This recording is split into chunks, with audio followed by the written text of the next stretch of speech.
Hey friends, and welcome to the OC Tanner Culture by Design podcast. I'm Ed Galasso, Vice President of Sales and Marketing at OC Tanner in beautiful Burlington, Ontario, Canada. This is a show about the research, insights, and strategies that help employees everywhere thrive at work. All right, let me ask you, do you work for a company focused on results? Sure you do. We all do. Then maybe you've noticed the increasing focus on productivity at work. We see it in actions like calling employees back to the office 5 days a week, or expanding the use of behavior monitoring software and tightened performance metrics. Much of this seems to be driven by economic uncertainty and the pressure on leaders to prove results.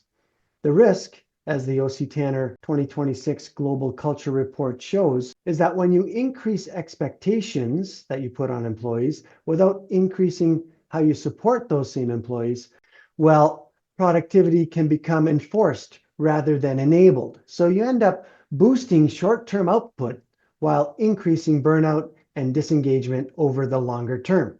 And we see this all the time. Organizations and leaders have long assumed that high performance and employee well-being are mutually exclusive, that getting ahead and greater productivity require longer hours at work, less personal time, and more mental health and emotional stress.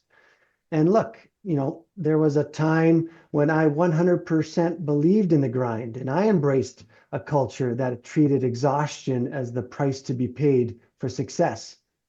But is there a way that we can get it all? Can we build healthy, human-centered workplace cultures that encourage productivity without sacrificing well-being? Well, that is what we're here to discuss. And joining me today to do that is a certified professional in human resources, an established executive leader, and author, Alana Schmidt. Alana has spent her leadership career at the intersection of people, culture, strategy, and operations, and she will share her insights and recommendations as documented in her new book, The High-Performing Human-Centered Workplace. Welcome, Alana. How are you? I'm doing well. Thanks, Ed. Very, very happy to be here. And congratulations on your new book. Tell me, what was your motivation to write what I would call a challenge to leaders and organizations to be more modern and forward-thinking? It is a bit of a challenge for sure. I think that the motivation in writing came, just through observation over the last maybe 10 to 15 years. I think there's been a massive shift that we've seen in leadership and in HR, where you have it moving from this department that originally existed to somewhat almost protect the company, right? Where it put together policies and processes that would reduce liability. It would also educate employees to tell them sort of how they're supposed to show up. But there wasn't a lot in there about care. There wasn't a lot in there about culture. So we've seen this shift over the last 10 to 15 years, I'll say, to sort of more of a people and culture model. And you'll have leadership effectiveness with metrics that are based on their ability to build trust in aspects like that. So I think that writing this book was a way for me to challenge folks to think differently in this new environment. I think that with the new generation that we see in the workforce, Gen Z, they're really challenging leaders who maybe have been around for a long time to think differently, to show up differently, to lead differently, and letting them know that they have different needs than, say, perhaps the workforce of maybe 10, 15, 20, 50 years ago. So with all that in mind, the book, I put it together as very much a challenge, but also a guide to help leaders sort of consider new ways of leading, to understand the data and the science and the statistics behind the benefits that come with leading in ways that are more human-centered, and how that can lead to better performance and success for the company. Amazing. And thank you for writing the book. It certainly opened my eyes on a few key concepts, the first of which I'd like to explore with you right now. And maybe that starts with helping the audience understand why traditional performance models fail. So as you were researching the book, what were you seeing going wrong when organizations lean too heavily on metrics, monitoring, and mandates instead of what you described earlier, trust and support? For sure. And I do want to point out too, like metrics, monitoring, and mandates aren't inherently bad things. I think that metrics are important pieces that people need to establish baselines, to understand sort of current state and maybe help in decision making. I think monitoring, especially in the age of AI, has evolved. I think being able to observe behaviors in the workplace and gain an understanding of ways of working is important.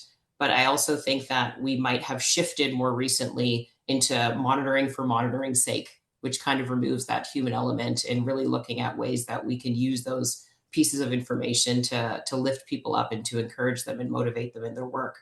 And mandates, for sure. We all need to gather around a reason why we're working. So I think that those three things in and of themselves aren't bad. But I think that when they're put above and beyond things like trust and support, when we're thinking about leadership, that's where things can fall apart. I think that we need to think about trust and support with the same energy that we think about metrics, monitoring, and mandates, and ensure that they go hand in hand. We need to use the information that we gather and the environment that we set with those metrics, monitoring, and mandates in ways that enable our leaders to build trust. So, taking some of that data, perhaps the metrics that we use for, say, from an employee survey, for example, and using that to identify gaps that might exist in leadership or gaps that might exist in an employee value proposition for a workforce, so that leaders now know how to go forward and get the most out of their teams and the people that are they're charged in their care. So I think that it has to go as a package deal. They need to work together, and we can't separate them from one another. The 2026 Global Culture Report supports what you're saying, Elena. Employees, they want meaningful goals. They want to be challenged to meet the moment, but they also require the tools and support to get there. And I think that's where you're heading, is this idea of care and showing up more human as leaders. In the report, we talk about 4 types of workplace cultures based on differing levels of expectations placed on the employees, as well as the support provided to those employees.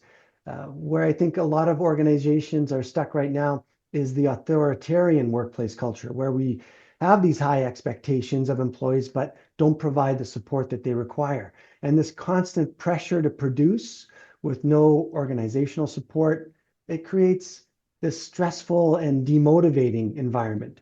The lack of feedback and resources, or just plain help when things are getting tough, end up compromising both well-being and productivity.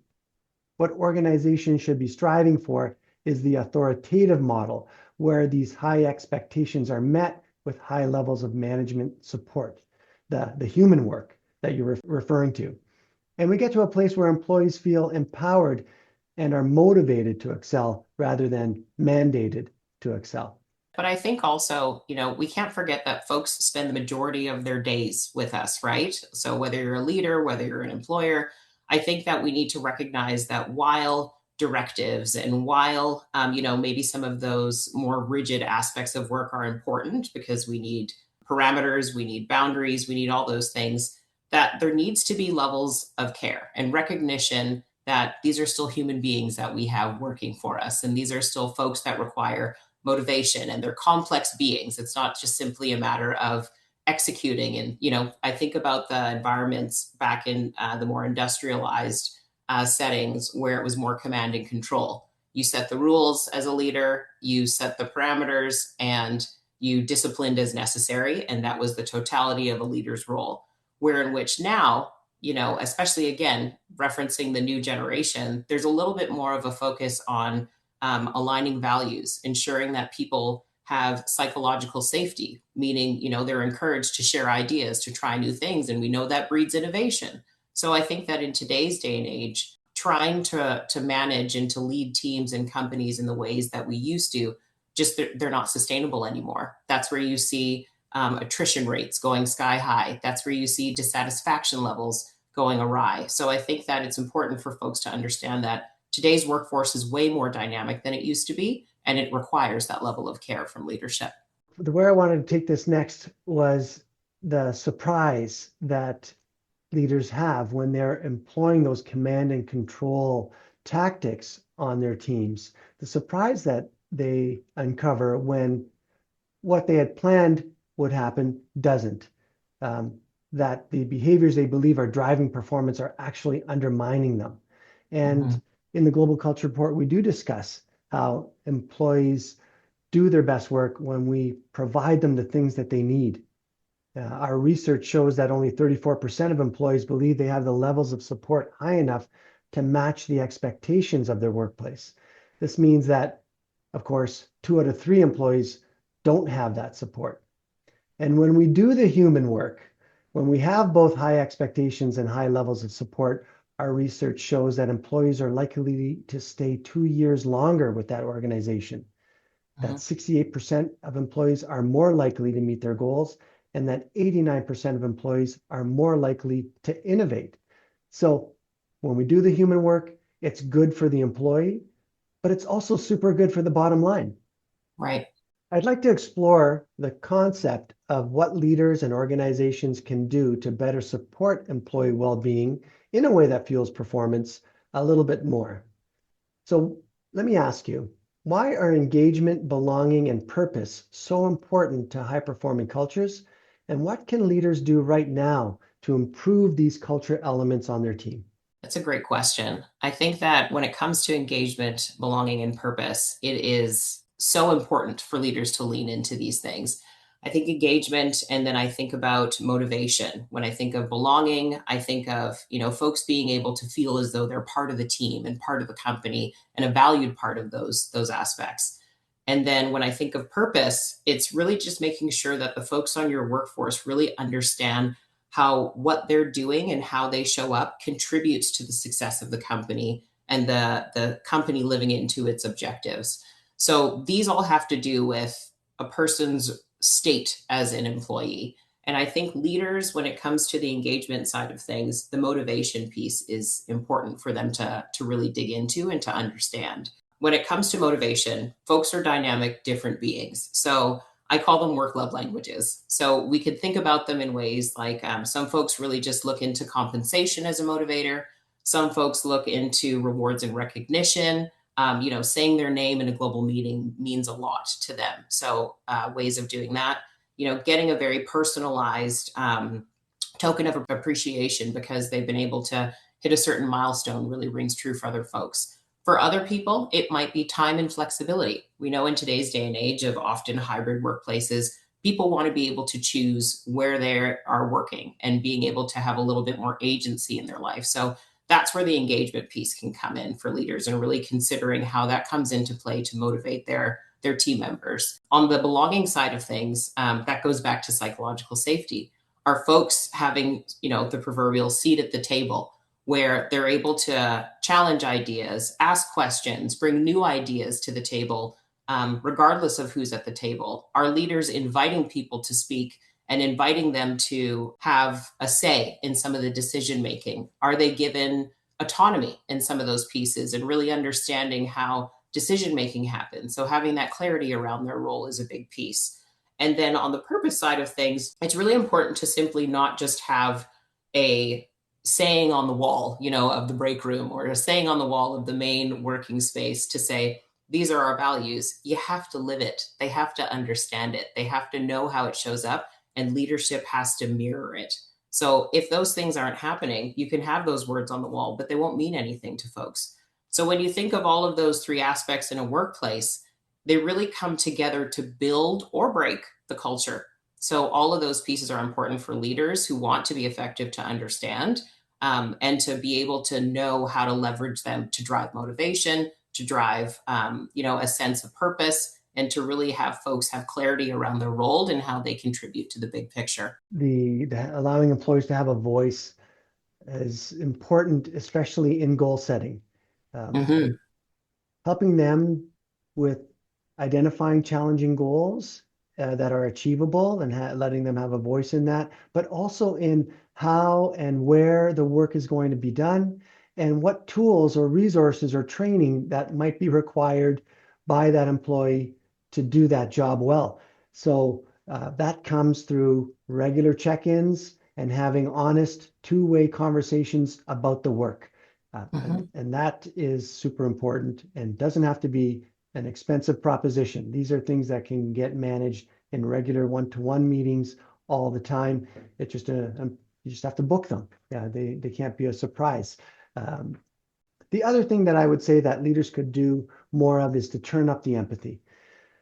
Really ask, how are you doing? And when you hear that response, being able to act on it, staying within your boundaries not becoming a therapist, pointing people to the company-sponsored resources that exist, but being there to listen and really take in what that employee needs in the moment is so much a part of the engagement and belonging part of the formula. Right. And I think a lot of what you're talking about, Ed, too, is that connection between leaders and their teams. And really, you talked about the one-on-ones and being able to have those and it being an inexpensive exercise, right? This is something that I'll often do with my teams where for the folks who are direct reports with me, I'll have weekly one-on-ones at the beginning of the week where we're able to check in, make sure that there's no leftover difficult conversations from the previous week to have, check in, make sure that they have an understanding of what their priorities are, but also holding space to hear about their weekend, understand what's important to them this week. And so I think all of those aspects go into leadership. And again, maybe in a way that isn't the traditional leadership model, but it's a way that folks and we're seeing employees need today. Right. You touched on recognition earlier. So my follow-up question is, what role can employee recognition play in cultivating that sense of engagement, belonging, and purpose? For sure. When you're looking at recognition in the scope of, say, folks who report to you or with your closer teams, making sure that that recognition is personalized. I think it's important to have, maybe that more immediate feedback of the good job, way to go, way to make progress. That was really great. And make sure that they know that in the moment.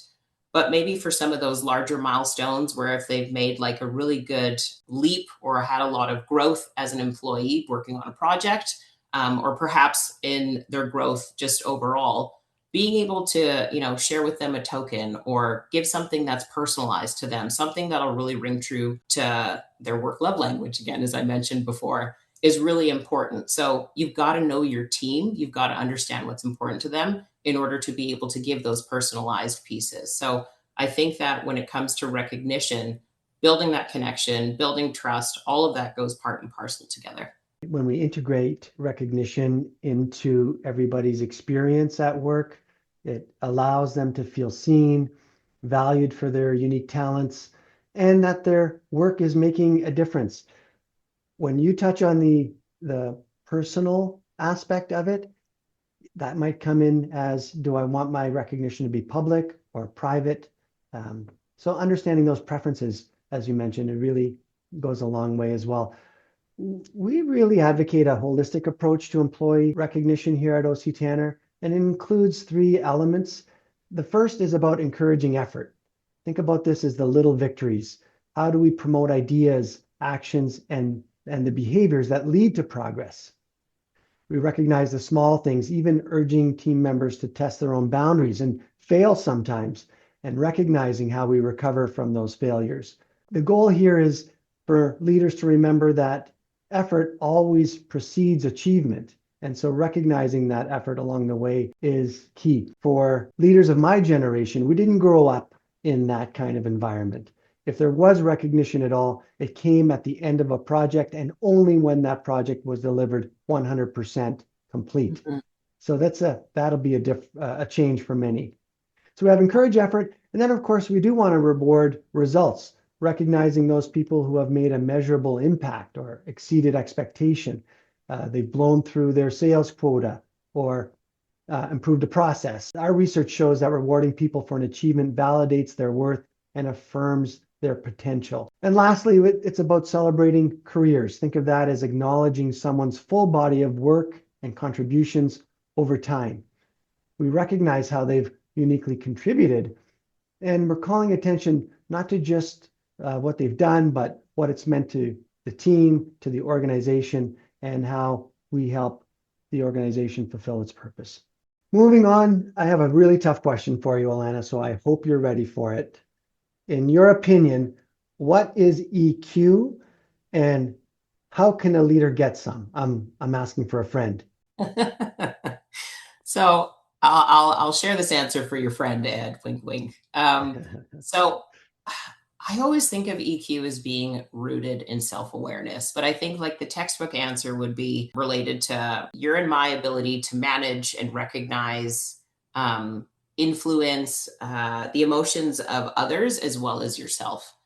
And for me, as I mentioned, that's rooted in self awareness. So, really being able to understand how you show up, how you can come across in some situations, depending on the audience, depending on your own strengths and weaknesses, perhaps. And being able to leverage that, specifically when you're thinking about leadership, being able to leverage that to your benefit and also to the benefit of your team and the folks that you work with. So EQ is a really important piece of leadership, being able to make strategic decisions because you understand what's important to the audience, and also because you understand perhaps maybe you're not the strongest subject matter expert in the topic that you're going to be talking about, but being able to understand how to handle that so that it still lands with the audience. Those are all aspects of leadership that I think are hard to build skills on, but I think they come with time and experience. And emotional intelligence isn't necessarily something that, like, you achieve where you get to check a box and say, all right, I'm officially emotionally intelligent, I don't have any other work to do. It's an ongoing journey, it's an ongoing process to continue to recognize how you show up in the world, how that comes across and lands with other folks, and also how you can influence as well other folks' emotions in different situations. How we show up in the world. It reminds me of a conversation we had in the past about leaders being open to feedback. Yeah, can you Mhm. talk a little bit about that? For sure. I think feedback is very important as well. There's been trainings that I've created that have been leadership training, and the first stage is to really identify how folks give and receive feedback. I think that it's important for leaders to be giving their teams feedback on a regular basis. I think that in order for folks to do better and be better, they need to have an understanding of how they show up in the world. So there's that level of self awareness. And that's something that leaders can help their teams along with. So being able to give thoughtful, specific feedback is really important. Not only ever relying on the good job, you did great, or next time try a little bit harder. Like you need to be able to give them feedback that they can use towards improvement the next time. So I think that feedback is one of those tools or approaches that leaders can use to really help create clarity for their teams and for their people on their team so that they can continue to grow and do better the next time. And it's a two-way street, right? As I mentioned Yes. earlier. So being open to receiving feedback as a leader and maybe even taking that to the next level and asking for feedback. hmm There's that piece with psychological safety, right? Because you can ask your team for feedback, which I think is important. You hit the nail on the head there, Ed. But your team also needs to feel comfortable enough to give it to you. Otherwise, you'll end up with a group of folks who are only saying, yeah, no notes. And I think it's Yes. important as leaders that we also continue to grow and strive to get better as well. So you're exactly right. You've got to be able to get that feedback from your team to seek it out, but you've also need to be able to set the environment where folks feel safe enough to share that feedback with you. So taking that feedback in without judgment or being defensive and then hmm actually doing something about it. Otherwise, the feedback shuts down as Yeah. well. We know that trust, and I think this is where this conversation is leading now. The trust is a huge component of belonging and employees feeling safe to take chances and also helps them buy in. So, in your experience, how have the leaders that you've worked with built trust in their organizations? I think that when it comes to building trust, there's a couple things that come into play. The words that come to mind are consistency, transparency, accountability. And the consistency is the piece where leaders are doing the things that they say that they're going to do over time. I think that the new generation would call that showing receipts, being able to say that, that there's weight behind your word, and being able to communicate in a transparent manner so that when things are hard, or when, perhaps the company or even the team is going through a crisis or under a lot of pressure, that you're able to share information openly in a way that's meaningful, that helps them make those decisions. It shows that you're thinking about them and the impact that things may have on the way that they're working or how they're feeling about the company or their role. We see this coming through a lot, even in modern times, when you think about the layoffs that a lot of companies have been going through. And then that sense of loss of job security that folks have, where they're living and working in sort of these anxious states, feeling as though perhaps their job might not exist and in the future. But I think that transparency doesn't necessarily mean that you divulge everything. It just means that you're giving your folks the information that they need to make decisions, or at least to clarify, so that they're not making up stories by themselves. And I think that when you have that consistency and transparency piece coming as a leader, and folks are observing you showing up in this way over time, that trust inevitably sort of comes up for folks. And then they're seeing that, okay, this person isn't just being performative or saying the things that they were told to say. They're actually considering me in their decision making, and they're considering me in the information that they share. And perhaps this is someone that I can trust. So I think that that plays a big role in it. I agree. Employees trust leaders when they understand the why behind the decisions that are being made, Right. especially during times of uncertainty. As you said, it's funny. If you work long enough, you'll be in a position where your organization has to make cuts. And it amazes me that organizations find that to be the best time to pull back on communication and allow their employees, as you said, to make up their own stories.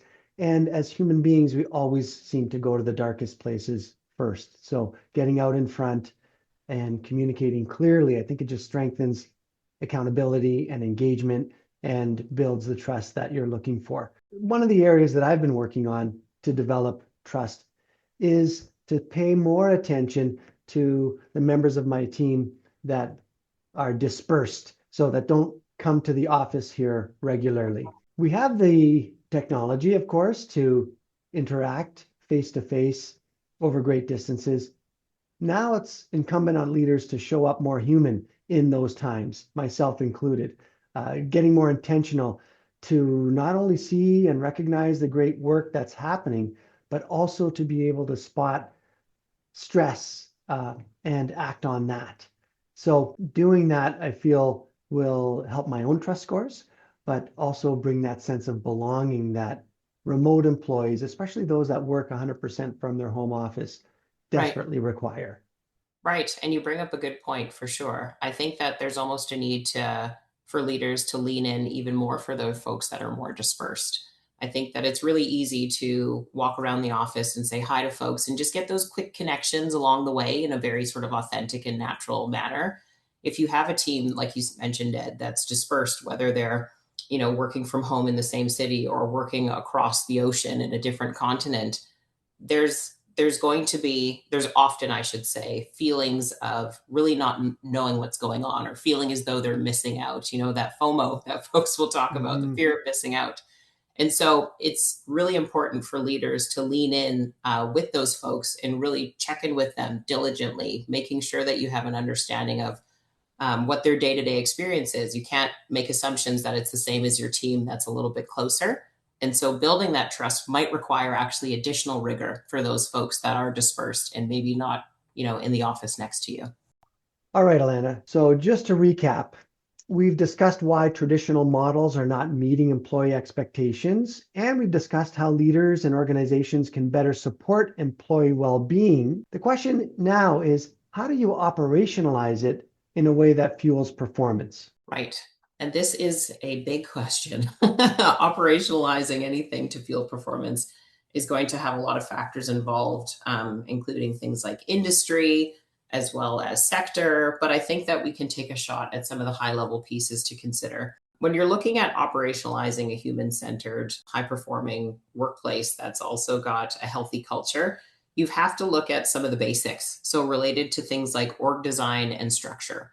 So, how is your organization structure? Is it heavy on leadership? Are there a lot of approval levels, that can create things like bottlenecks for decision making? Are there a lot of department silos, rigid hierarchies, and the management layers? I think that all of those things come into consideration with agency, decision making, and how your people show up and feel supported as well. If we're treating an org structure, and again, it's different for different industries and sectors and different companies, but I think that if for the most part, your folks who are at the management and director level still feel as though they're in a state where they're only executing and perhaps not contributing to things like strategic elements, or making decisions about the folks that they're charged to lead, then you're going to end up with folks who have less of that understanding of purpose, less of that psychological safety and the understanding of belonging within the organization as well. And the other aspect to consider when wanting to really operationalize these pieces is org management, looking to see how folks are led. How do you encourage your leadership teams to show up? What are folks able to, sort of quote unquote, get away with when it comes to their leadership approaches and their strategy? And so all of those things come into play when trying to operationalize a human centered, high performing workplace. And I have the whole half of my book is sort of breaks down all the details here.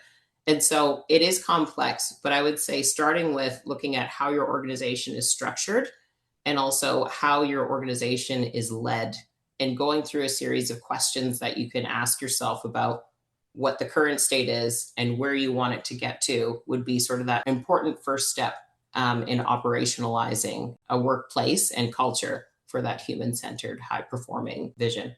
Organizational management developed in a way that supports leaders is such a wonderful undertaking.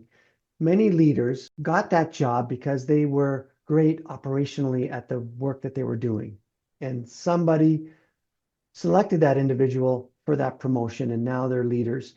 And they require training and seasoning. So having an organization that supports them at that stage is wonderful. Middle management, we've put so much on them. We've talked about the fact that they need to meet goals. They need to have high productivity. They need to do more with less. So this is kind of the top-down message.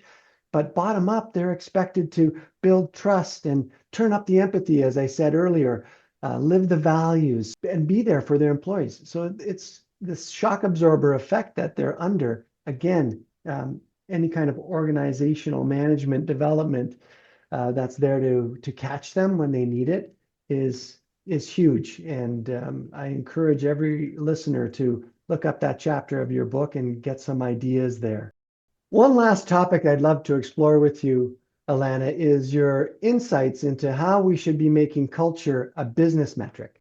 It's something that I highlight extensively in the book. And I think that it is something that I really wanted to spend time on in the book, specifically because I think that a lot of leaders, whether it's executive leaders or owners, think that culture is very much that sort of soft skill rooted, something that can't quite be measured or quantified, very elusive sort of aspect of work that they simply have to deal with. It's often sort of relegated to the HR department to build culture or to own culture. Meanwhile, it really is something that everyone needs to own. And it's something that impacts the bottom line, as I talk about extensively in the book and as studies have shown. So the simplest way that I could put it is EX equals CX. So EX being employee experience and CX being customer or client experience. Whether you're in sales or HR or operations, EX and CX are going to be concepts that you're familiar with in business. And customer experience, especially for product-driven companies, is everything. It's the why behind why folks convert in the first place to purchase products. It's the why behind why they come back. It's builds loyalty because there's a certain experience around your brand, whether it's interacting with your folks, interacting with your product, or having an affiliation to, the lifestyle aspects of your brand.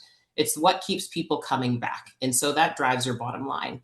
On the EX side of things, it's your employee experience. So what are those aspects of their work in the workplace and with their leadership and how they interact with one another that really support them feeling levels of satisfaction, whether it's with their work, with their leadership, with the company at large, whether they feel like they have great opportunities.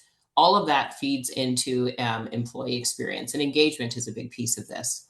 So the idea is that if your employees aren't feeling motivated, if they're not feeling engaged, if they don't feel like they belong, they don't understand the purpose, all those things that we've covered in our conversation so far, that the products that they're building, the innovation that they are or are not driving, how they're interacting with your customers or clients in a face-to-face manner, all of those things are going to fall short of their potential.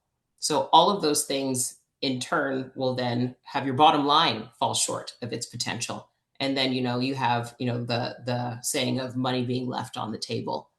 So the idea of treating culture as a business metric is really being able to leverage all of that people data that you gather through employee surveys and otherwise conversations, exit interviews, stay interviews, all of those ways that we gather that information, and being able to triangulate it and build it into the strategies that drive the bottom line, that drive how products are built, that drive those interactions or those tweaks that folks need to make to how they're telling your employees how they need to show up with clients. So that's where that connection sort of comes into play.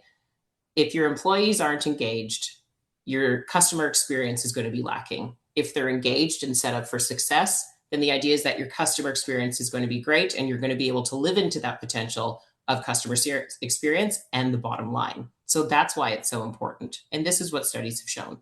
The note I wrote down here is when we care for our employees, we give them the capacity to care for our customers. Exactly. And much as like what I said earlier, focus on well-being. That's going to be great for the employee as well as for the bottom line. Right. I really enjoyed this time with you today, Alana, and thank you for sharing your perspective so generously. Your insights and stories really brought depth to this conversation, and I'm grateful that you spent this time with us.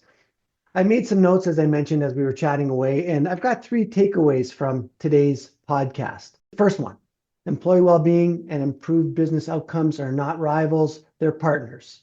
Employees want to be challenged with meaningful work and held to high standards, but they also want to be treated well. The second was that a healthy performance culture is one that provides both high expectations and high support for employees, including leader self-awareness and openness. This is how you get the buy-in that we're all after so that they can take care of your business and your customers, and that's naturally going to increase performance. And the last one is all about regular and open communication, including recognition, and how that's an important part of developing trust and helping employees feel supported at work and that they're on the right path. And as I mentioned, this is a pretty inexpensive thing to do. Regular one-to-one meetings or regular team meetings, you can cover a lot in there.